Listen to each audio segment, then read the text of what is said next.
The आवाज of India channel के स्वागत करुछु। बलांगीर जिलार भाताहांडी पाणीपागे मुख्य कार्य किंतु 1991 आरंभ होइतिला 2014 रु बंद होइछ।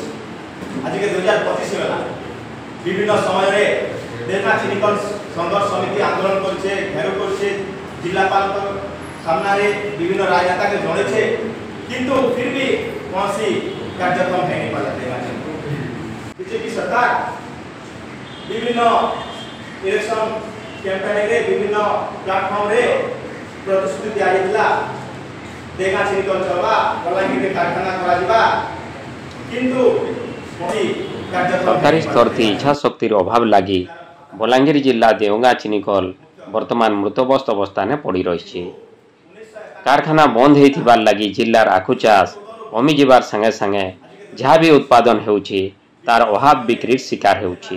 चाषी कुलर जीवन रेखा कहा जाउथिबा ई चिनिकल बंद होई करी पड़बाटा चाषी मानकर प्रति उपहास और जनतांकर प्रति धोखा बोली देवगा चिनिकल संघर्ष समिति निजर प्रतिक्रिया ने कहिछि।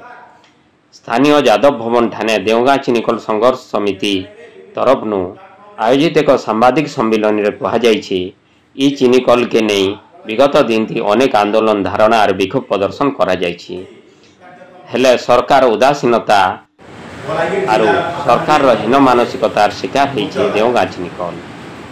बलांगीर ने कृषि सशक्तिकरण समावेश ने मुख्यमंत्री मोहन चरण माझी, उपमुख्यमंत्री कनकवर्धन सिंहदेव, स्वास्थ्य और परिवार कल्याण मंत्री डॉक्टर मुकेश महालिंग जोग देवार कार्यक्रम रही। तेबे ये समावेश में मुख्यमंत्री और ओडिशा सरकार देवगा चिनिकल पुनरुद्धार घोषणा करबार लगी देवगा चिनिकल संघर्ष समिति दाबी करिछि। देवगा चिनिकल आपण देखबे 1991 रु आरंभ होइतिला 2014 रे बंद हला। जेन चिनिकल रे कि हार हारी डायरेक्ट इनडायरेक्ट तकमा बेले 20,000 ऊर्ध्व लोक काम करुथिले, किंतु वर्तमान सेतिर वंचित अछन। इथिरे विगत सरकार मध्य दायी एवं वर्तमान सरकार मध्य, कारण वर्तमान सरकार विभिन्न टाइम रे प्रतिश्रुति देई आइतिले एवं गोटे वर्ष होइगला चिनिया कल के आखि माने आ दृष्टि भी नै दबा। तेणु करी आज देगा चिनिकल संघर्ष समिति प्रेस वार्ता बनु प्रेस वार्ता करबार उद्देश्य हला आगामी 17 तारीख दिन सरकारी दल गोटे चाषी समावेश करवा ले जाऊन। सेने मुख्यमंत्री, उपमुख्यमंत्री, कृषि मंत्री, प्रशासन समस्ते रहे। तेणुक देगा चिनिकल संघर्ष समितिर दाबी रहा से चाषी समावेश में देगा चिनिकल पुनरुद्धार लगी डिक्लेयर करा देगा चिनिकल के चला जाऊ एवं जदि नहीं चला जा देगा चिनिकल संघर्ष समिति आगामी दिन में तीव्र आंदोलन करवा बाध्य। देगा चिनिकल समिति सभ्य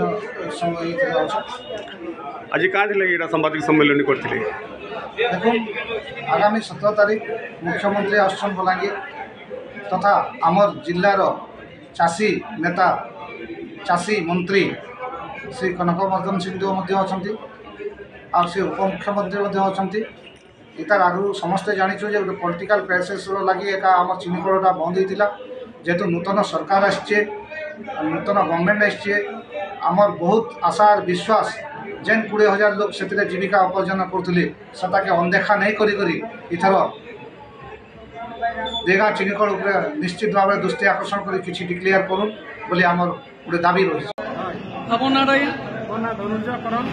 समाजसेवी आमर देगा चिनिकल दीर्घ 10 वर्ष है बंद होके सरकार चालू करवार देगा चिनिकल चाषी मनकर प्रत्येक आसु चाषी अर्थनीति में सुदृढ़ होता लोक मैंने किए निजर पुओ बाहागर करता किए झील बाहागर करता किए अनेक प्रकार अर्थनीति पाठ पढ़ाऊे छुआ पिला के आखु चाष करते मिलटा बंद होगला चाषी मैंने समस्ते आखु के पुड़े देले आर वर्तमान चाषी मैंने सब दादन खटी जाऊन। ये दादन खटी गले किए निजर गुड़ हराऊे किए हाथ हराऊे किए निजर बापा माँ के हराऊे आर आसुचन से आम सरकार के दाबी करमु कि आगामी 17 तारीख में मीटिंग है मिल के चालू करूँ और आम चाषी मन फिर चाष कर। द आवाज ऑफ इंडिया।